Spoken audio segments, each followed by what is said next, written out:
السلام علیکم۔ آج ہم دیکھیں گے باب الاذان، اذان کا بیان۔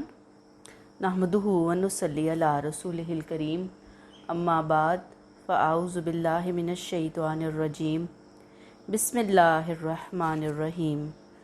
رب اشرح لی صدری ویسر لی امری واحلل عقدۃ من لسانی یفقہوا قولی ربی زدنی علما۔ اذان کا انٹروڈکشن تھوڑا سا لینا ہوگا ہمیں لازمی، لغوی اور اصطلاحی معنی کے اعتبار سے۔ اذان کا لغوی معنی اعلان عام ہے یا نماز کے اوقات کی اطلاع دینا ہے، یعنی انفارم کرنا ہے لوگوں کو۔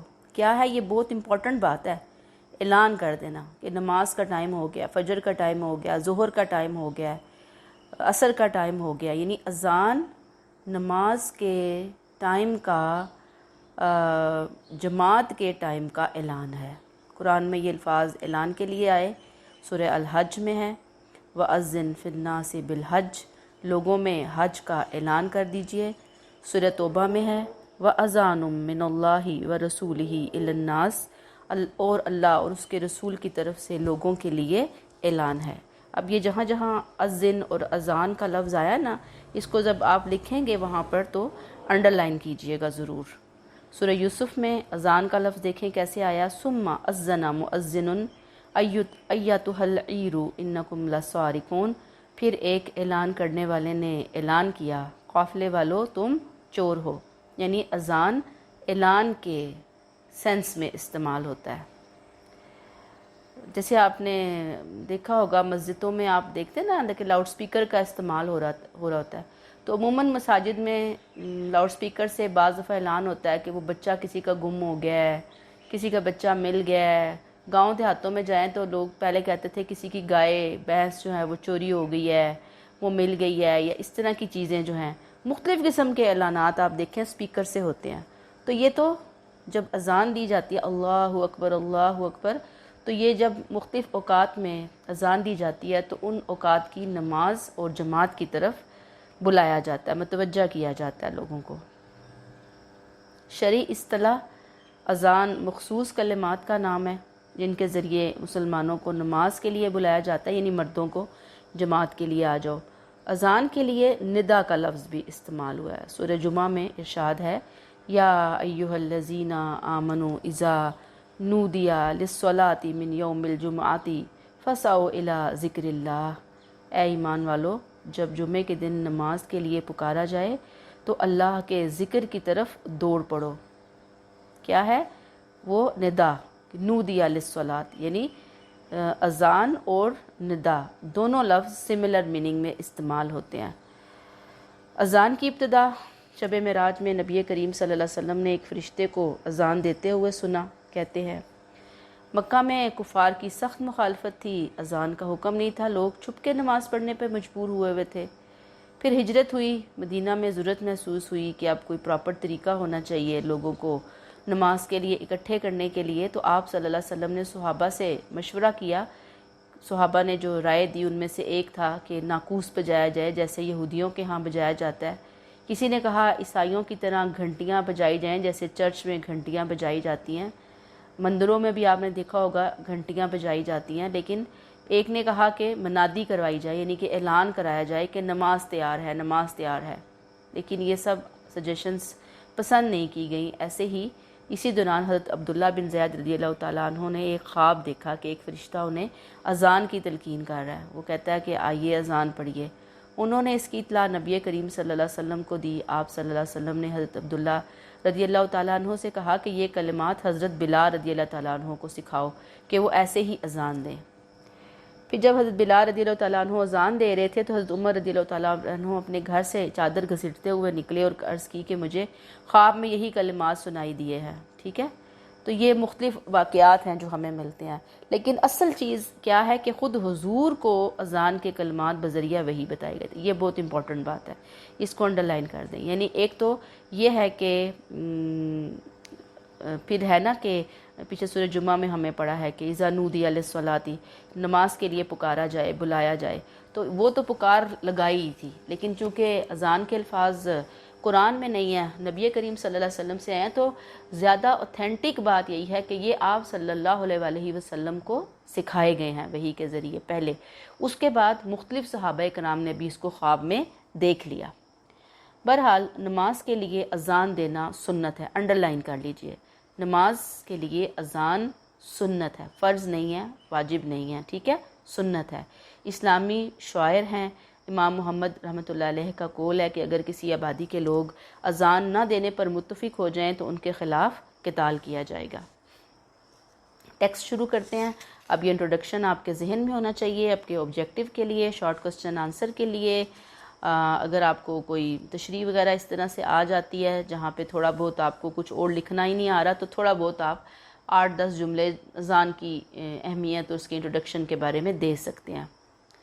الاذان سنت للصلوات الخمس والجمعات، اذان سنت ہے 5 نمازوں کے لیے اور جمعے کی نماز کے لیے، دون ما سواہا، سوائے اس کے کسی دوسری نماز کے لیے نہیں، کسی اور نماز کے لیے، یعنی نماز عیدین ہے، نماز استسقاء ہے، نماز صلاۃ خسوف و خسوف ہے، اور کہیں پہ بھی اذان سنت نہیں ہے، یہ کلیئر کر لیجئے۔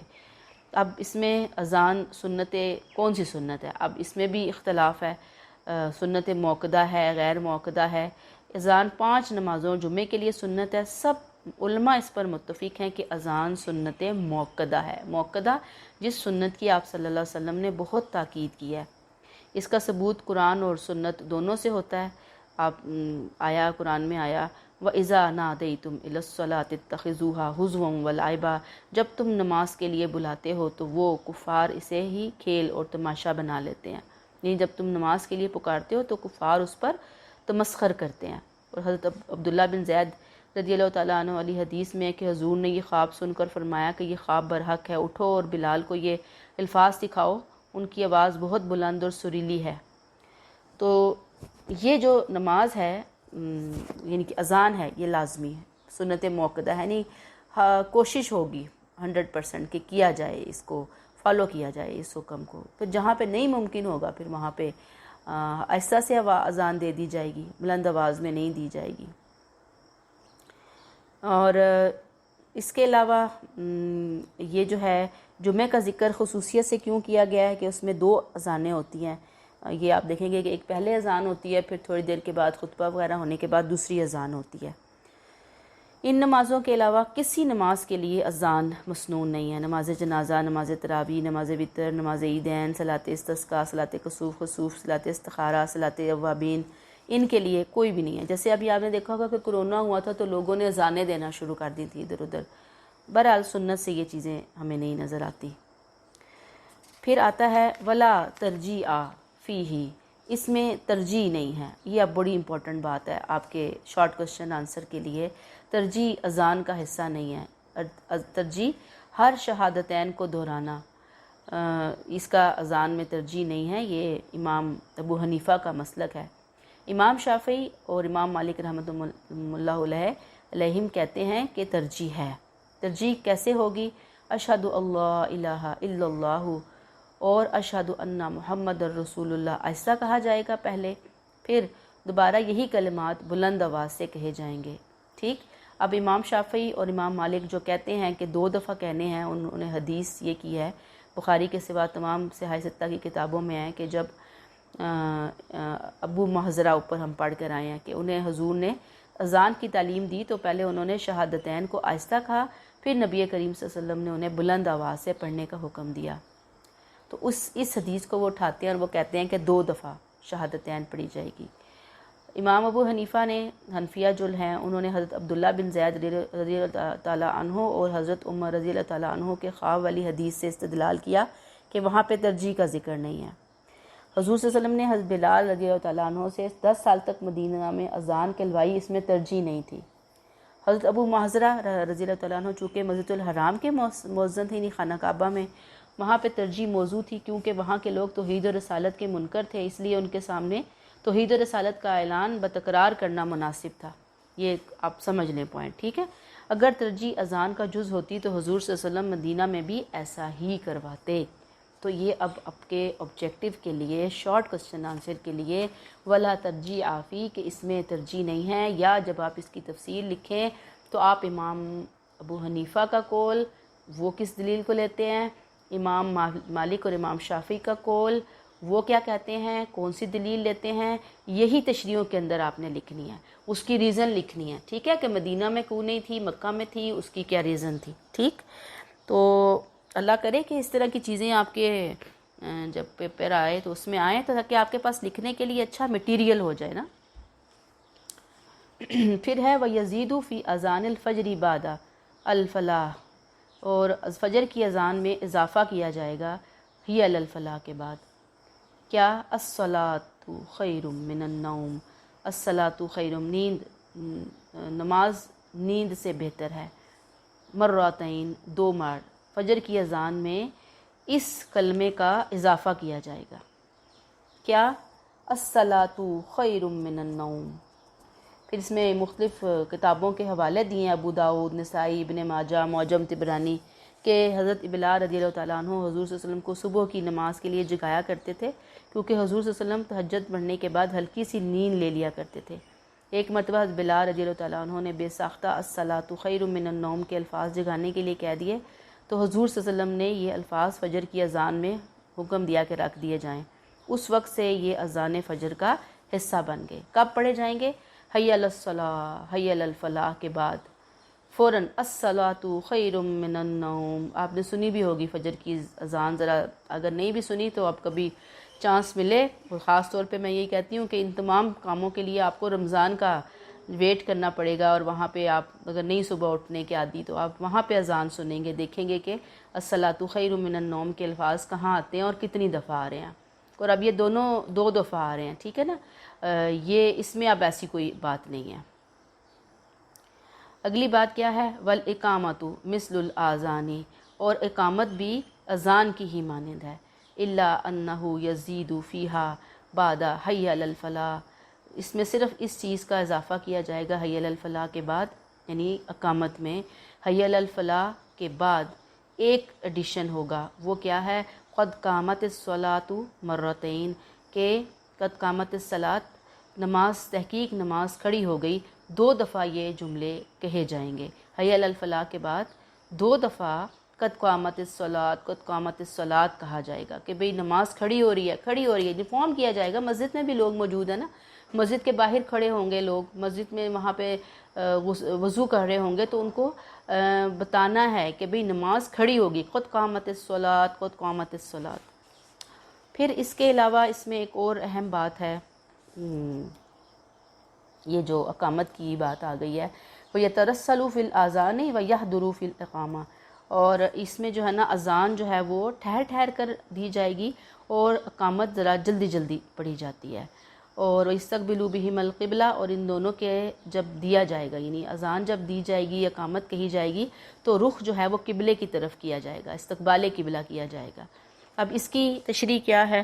اذان اور اقامت کے جو الفاظ ہیں وہ بالکل ملتے جلتے ہیں، ٹھیک ہے۔ جیسے اللہ اکبر آپ نے دیکھا ہوگا مؤذن بول رہے ہوتے ہیں نا، سیم وہی الفاظ اقامت میں بولے جاتے ہیں۔ فرق کیا ہے؟ اذان کے کلمات ترسل سے ادا کیے جاتے ہیں، اور اقامت کے کلمات حدر سے۔ ترسل کا مطلب، اب اسے اب انڈر لائن کریں گی، لمبا کر کے، ٹھہر ٹھہر کے، الگ الگ کر کے ادا کرنا۔ حدر تیز اور روانی سے ادا کرنا، جیسے وہاں پہ اللہ اکبر، اللہ اکبر، دیکھتے ہیں تھوڑا ٹھہرتے ہیں، لمبے لمبے الفاظ کرتے ہیں۔ لیکن جب اقامت جب صفیں درست ہو رہی ہوتی ہیں، صف سیدھی کر کے امام صاحب کھڑے ہو گئے نماز کے لیے، لوگ آنا شروع ہو گئے، صف بندی ہو رہی ہے، اب لوگ کھڑے ہو گئے ہیں، زمین سے کھڑے ہو گئے ہیں، نماز اب بالکل ریڈی ہو گئی ہے، فرض پڑھنے والے ہیں، تو وہ پھر کہے گا، مؤذن کہے گا وہاں پر، یا قاری صاحب کہیں گے اللہ اکبر، اللہ اکبر، اشہد ان لا الہ الا اللہ، اشہد ان محمد رسول اللہ، اس طرح جلدی جلدی جلدی جلدی پڑھیں گے، اسے حدر بولتے ہیں، تیزی اور روانی سے۔ اقامت میں حدر کس لیے ہے؟ کہ لوگ جلدی سے جماعت کی نماز میں شامل ہو جائیں۔ اور پھر اذان اور اقامت قبلہ رو ہو کر کہی جائے گی، قبلے کی طرف منہ ہونا چاہیے، کہ اگر قبلے کے علاوہ کسی اور طرف رخ کیا تو یہ آداب اذان کے خلاف ہوگا، اور ایسا کرنا مکروہ ہوگا۔ پھر اس کے علاوہ فَإِذَا بَلَغَ إِلَى الصَّلَاةِ وَالْفَلَاحِ، جب بندہ پہنچے حَيَّ عَلَى الصَّلَاةِ حَيَّ عَلَى الْفَلَاحِ پہ، حَوَّلَ وَجْهَهُ يَمِينًا وَشِمَالًا، وہ اپنا چہرہ پھیرے گا دائیں جانب اور بائیں جانب. یعنی جو بندہ اذان کہہ رہا ہے، یعنی مؤذن صاحب اذان دے رہے ہیں، قاری صاحب مولوی صاحب اذان اگر دے رہے ہیں، اقامت بول رہے ہیں، دونوں جگہوں کے اوپر جب انہوں نے حی علی الصلاۃ اور حی علی الفلاح پڑھنی ہے تو وہاں پر چہرے کو دائیں پھیرنا ہے، یہ حی علی الصلاۃ، چہرے کو دائیں پھیرنا ہے، پھر واپس لانا ہے، حی علی الفلاح آہستہ سے پھر بائیں پھیرنا ہے، واپس لانا ہے، تاکہ جو غائب لوگ ہیں زیادہ سے زیادہ ان تک بات پہنچ جائے، مقصد پورا ہو جائے. صرف چہرہ پھیرنا ہے، قدم اپنی جگہ پہ قائم رہیں گے، سینہ بھی نہیں پھیرا جائے گا، یعنی چہرہ پھیرنا ہے صرف. یہ بات ذہن میں رکھیں. میں بھی آپ نے کہیں کسی ویڈیو میں دیکھا ہو اس چیز کو.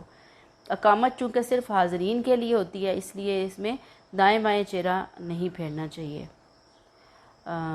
مطلب انہوں نے یہی کہا ہے کہ اقامت میں نہیں پھیرنا اور باقی میں پھیرنا ہے. ٹھیک. مسئلہ کیا ہے؟ اقامت میں حی علی الفلاح کے بعد قد قامت الصلاۃ کے الفاظ 2 مرتبہ کہے جائیں گے. پھر آگے ہے جی وَيُؤَذِّنُ لِلْفَائِتَةِ، اور اذان دیں فوت شدہ نماز کے لیے. فوت شدہ نمازیں یعنی نمازیں رہ گئی، نماز نہیں پڑھ پائے. مردوں کے لیے یہ میں بار بار کہہ رہی ہوں، اذان کا تعلق مردوں سے ہے، فیمیل سے نہیں ہے. میں باب اوقات الصلاۃ میں یہ چیز مسئلہ کلیئر کر کے آئی ہوں کہ آپ دیکھیں آپ صلی اللہ علیہ وسلم نے نماز کے سٹارٹنگ ٹائم اور اینڈ ٹائم دونوں پہ نماز ادا کر کے بتا دی کہ یہ نماز کے 2 سرے ہیں، اس کے اندر آپ نماز پڑھیں گے، نماز ہو جائے گی. لیڈیز تو نماز پڑھ سکتی ہیں. مردوں نے جب جماعت کو فالو کرنا ہے، جماعت کے ساتھ نماز پڑھنی ہے، تو انہیں اذان کا انتظار کرنا ہے. اذان سے پہلے وہ نماز نہیں پڑھ سکتے. ہاں کچھ مرد ایسے ہوتے ہیں جو کہ بہت بیمار ہیں، سیریس ہیں، وہ مسجد نہیں جا سکتے. کچھ ہیں جو کہ سفر کے اندر ہیں، مسافر ہیں، ان کے اوپر بھی اذان اور جماعت کی پابندی لازم نہیں ہے. تو وہ پھر جیسے ہی نماز کا ٹائم داخل ہوتا ہے، جیسے خواتین پڑھ رہی ہیں ایسے ہی وہ بھی پڑھ سکتے ہیں. ان کے لیے پھر انتظار لازم نہیں ہے. اب اگر نمازیں فوت ہو گئی ہیں، ضائع ہو گئی ہیں، قضا کر دی ہیں، ان کے لیے بھی اذان ہے. وہ یقیم اور اقامت بھی ہے، یعنی اذان بھی اور اقامت بھی ہے. فَإِن فَاتَتْهُ صَلَوَاتٌ، اگر کئی نمازیں فوت ہو گئیں، قضا ہو گئیں، اذَّنَ لِلْأُولَى وَأَقَامَ، پہلی نماز کے لیے اذان کہے اور اقامت کہے. یعنی اکٹھی پڑھ رہے ہیں نماز، 4 نمازیں قضا ہوئیں، 5 نمازیں قضا ہوئیں، تو جو پہلے والی ہے اس کے لیے یعنی پہلی بار نمازیں قضا کرنے کا سٹارٹ کیا جا رہا ہے، تو پہلی والی سے پہلے اذان بھی کہی جائے گی اور اقامت بھی کہی جائے گی. وَقَانَ مُخَيَّرًا فِي الثَّانِيَةِ، اور دوسری میں اس کو اختیار ہے. انشاء اذن، اگر چاہے تو وہ اذان دے، وَأَقَامَ اور اقامت کہے. انشاء اقتصر علی الاقامت، اور اگر وہ چاہے تو اقامت پر ہی اکتفا کر لے. اور اس کو بس ہم یہاں پہ یعنی اس کی ہم پہلے تشریح کو دیکھ لیتے ہیں کہ قضا نمازوں کے لیے اذان کا کیا مسئلہ ہے. کہ جو نماز فوت ہو گئی اس کے لیے اذان اور اقامت کہنا چاہیے. کیوں کہنا چاہیے؟ اس لیے کہ نبی کریم صلی اللہ علیہ وسلم کا اسوہ ہے، سنت ہے. یہ ابو داؤد، مسند احمد، صحیح ابن خزیمہ وغیرہ میں لیلۃ التاریس والے واقعے میں روایت کیا گیا. یعنی مختلف کتابوں کے نام ہیں جہاں پہ یہ چیزیں آئی ہیں کہ ایک مرتبہ حضور صلی اللہ علیہ وسلم کسی سفر سے اسلامی لشکر سمیت واپس آ رہے تھے.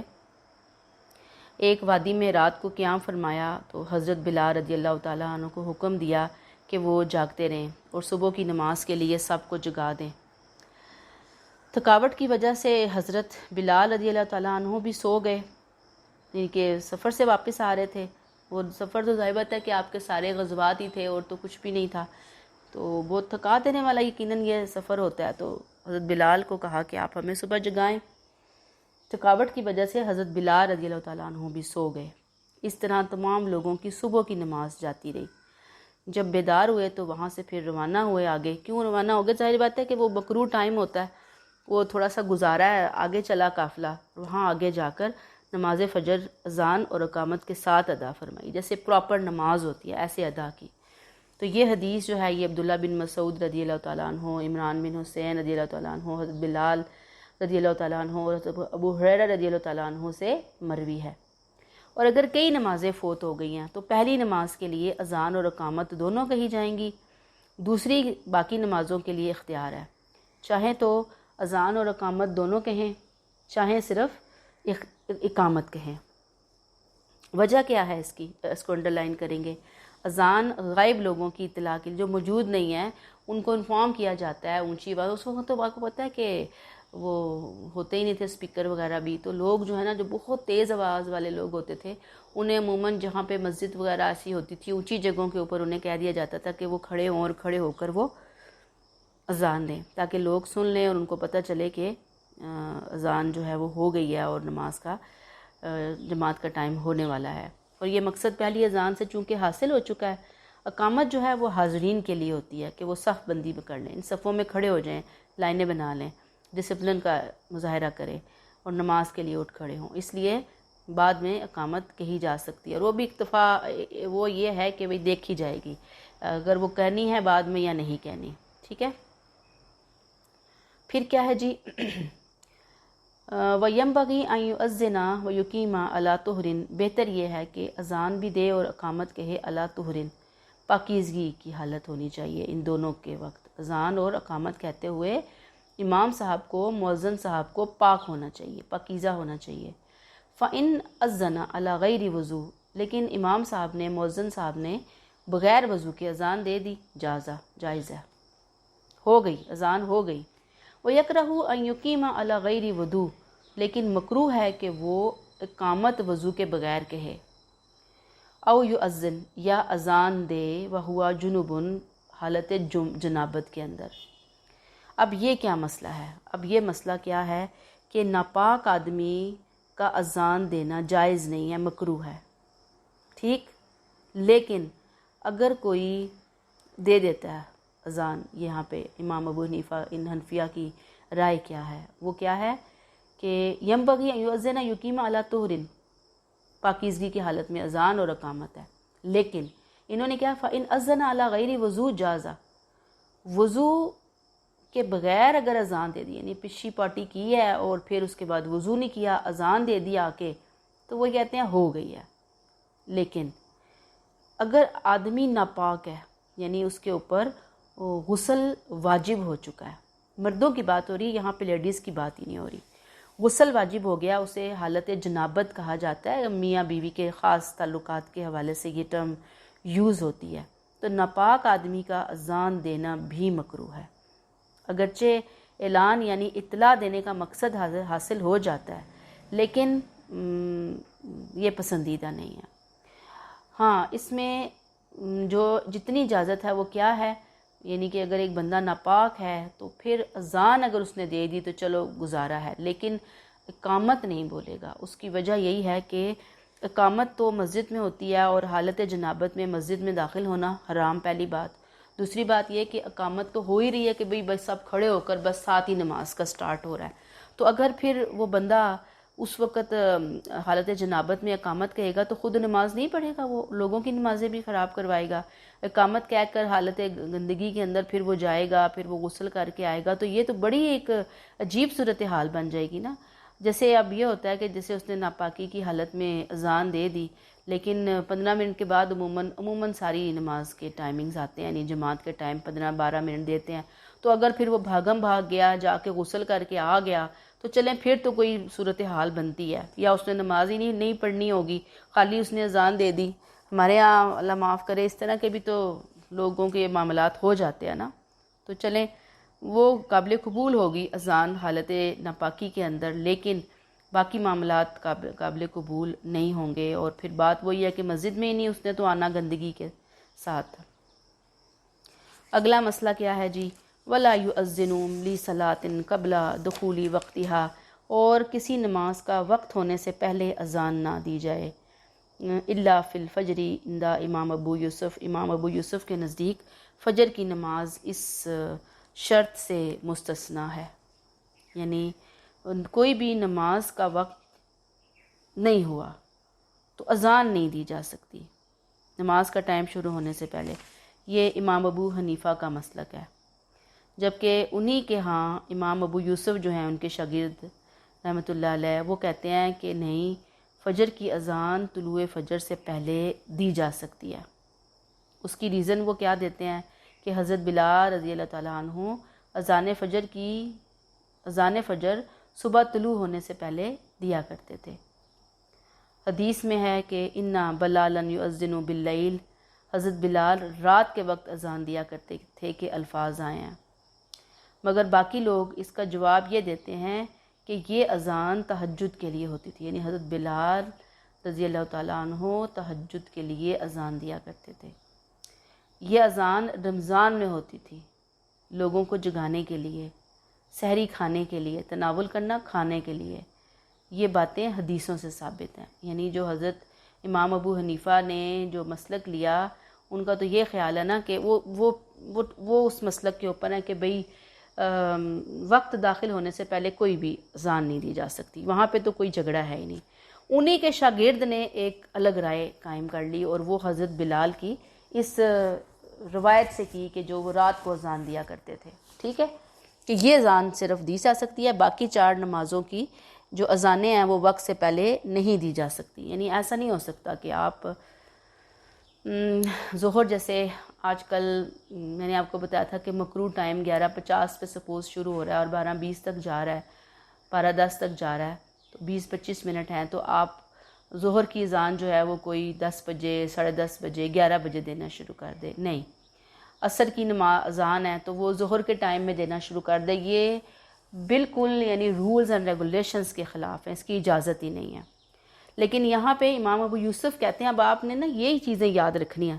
تشریح میں دیکھیں، تشریح چھوٹی چھوٹی آ رہی ہے ان تمام باتوں کی، لیکن تشریح میں جو باتیں زیادہ اپنے دماغوں میں رجسٹر کرنے کی ہیں وہ ان کے اختلافات ہیں کہ حنفیہ کیا کہتے ہیں اس معاملے میں، اور امام ابو یوسف فجر کی نماز کے بارے میں یہ ریسٹرکشن ہٹا رہے ہیں، اور اس کی ریزن کیا ہے، ریزن بھی آپ کو دینی پڑے گی حضرت بلال کے حوالے سے۔ لیکن باقی لوگ جنہوں نے یہ ریسٹرکشنز قائم رکھی فجر کے لیے، ان کا جواب کیا ہے کہ نہیں، وہ تو تہجد کے لیے اذان کرتے تھے، فجر رمضان میں یہ اذان ہوتی تھی، لوگ جاگیں اور سحری کھا لیں۔ اسی لیے حدیث سے یہ ثابت ہوتا ہے۔ اس کے بعد حضرت عبداللہ بن مکتوم رضی اللہ تعالیٰ عنہ فجر کی نماز کے لیے اذان دیتے تھے، اور یعنی پہلی اذان حضرت بلال دیتے تھے، اور پھر جو بعد والی اذان ہے وہ حضرت عبداللہ بن مکتوم دیا کرتے تھے۔ پھر کچھ احادیث سے یہ بھی ثابت ہے کہ رسول صلی اللہ علیہ وسلم نے حضرت بلال سے ایسے مواقع پر دوسری اذان بھی دلوائی ہے، یعنی رسول صلی اللہ علیہ وسلم نے کیا کہا بلال سے کہ بھئی اب اصل والی اذان جو ہے وہ دو۔ یہ چیزیں ثابت ہیں حدیثوں سے۔